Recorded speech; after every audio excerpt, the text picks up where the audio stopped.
Welcome to today's edition of the show podcast. While watching Godzilla vs.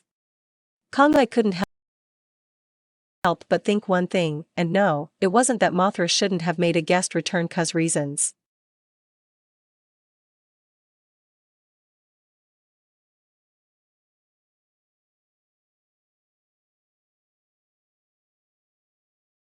It was property damage. Maybe it's a sign that I'm getting old, but the matter still stands.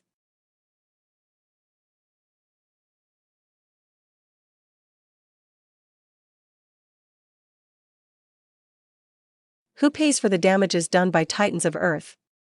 Does Monarch cover things? Do governments have a special Titans disaster relief fund they've all been donating to? Or maybe Apex Industries, after finding out that they were the ones who built Mechagodzilla, are the ones who have to pay for all damages done by the Titans on the ship fleet and in Hong Kong. That's the only logical explanation in the midst of a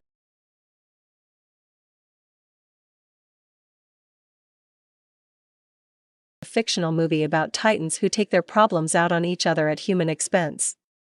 Take into consideration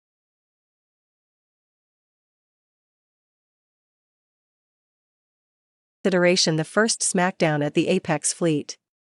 According to the Congressional Budget Office, which examines Navy costs, each ship could cost about $1.2 billion. And that changes depending on the weight and the model. So imagine how much damage Godzilla did when he sliced through ships like butter with his spikes and his tail. Oh, and imagine the cost of a ship that could carry Kong. That ship has to be in the multiple billions with enough storage for food to keep this bad boy happy. And that doesn't take into consideration who built those chains and how much material went into making them strong as hell. Did they use vibranium? Different worlds, but still had me wondering. And that doesn't take into consideration fuel, food, supplies, and more to get these things functional and moving. Then there's the human cost. How many people were employed on these ships? How much were they paid? What was the situation with help for their families when they didn't return home? Now, just to clarify, I don't want to be a killer of joy, and I certainly enjoyed watching this destructive showdown. This is just how my mind works, and I feel like an old grandma pointing out how much things cost and who's going to pay for that. But believe it or not, this is fun for me, and there's at least someone in your friend group who thinks the same way. Then there's the smackdown in Hong Kong.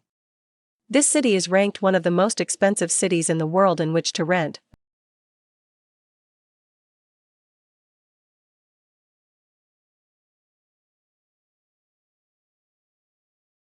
according to Culture Trip. And the main island, where the financial and commercial districts are and where Godzilla and Kong had their main smackdown, is full of expensive homes and businesses. And even though upscale residential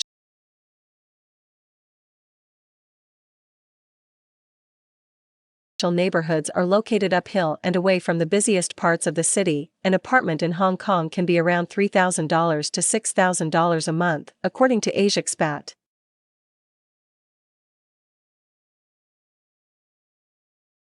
Now imagine the cost of 9,000 high-rises with over 4,000 skyscrapers